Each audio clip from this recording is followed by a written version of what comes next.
YC Pat రెండు అందుబాటులో లేదు సార్. ఎవరో కొనుక్కొని ఓన్లీ కొనుక్కొని పట్టుకెళ్ళి వైసీ ప్యాట్ అందుబాటులో లేదు. వైసీ 30 కిలోమీటర్లు సార్. అప్ అండ్ డౌన్ ఒకవైపు 30 కిలోమీటర్లు, నెక్స్ట్ అవైపు 30 కిలోమీటర్లు.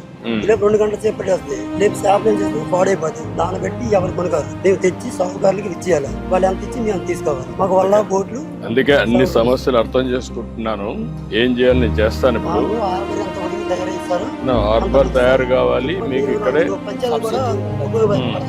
ఇప్పుడు మీ అవగాహన ప్రకారం ఇక్కడ హార్బర్ వచ్చి ఇక్కడే మీరు అమ్ముకునే మార్కెట్ వచ్చి ఐస్ ఫ్యాక్టరీ కూడా పెట్టి అదే మాదిరిగా మీరు తీసుకొచ్చిన తర్వాత ఫ్రెష్ గా తీసుకొచ్చి అన్ని వస్తువులు కనిపిస్తే ఇప్పుడు వచ్చే డబ్బులు కంటే ఎంత ఎక్కువ వస్తుంది సార్? ఇప్పుడు వచ్చేది ఏమంటే సగం ఎక్కువ వస్తారు. 50% ఎక్కువ వస్తుంది. 50% ఎక్కువ వస్తారు. అందరు కూడా జీవిస్తారు. ఏం చేయాలో చేద్దాం, అన్ని చేస్తాను. నేను అర్థం చేసుకుంటున్నా. దీన్ని మార్పులు ఎటు తేవాలి. మత్స్యకారులు ఎప్పుడూ తెలుగుదేశంతో ఉన్నారు. అందుకే నేను కూడా మీరు ఎప్పుడు వచ్చినా గవర్నమెంట్ మీకోసం పనిచేస్తూనే ఉన్నాం. ఈసారి వచ్చాం, ఈసారి అన్ని చేస్తాం. మిమ్మల్ని బాగు చేస్తాను. చేద్దాం.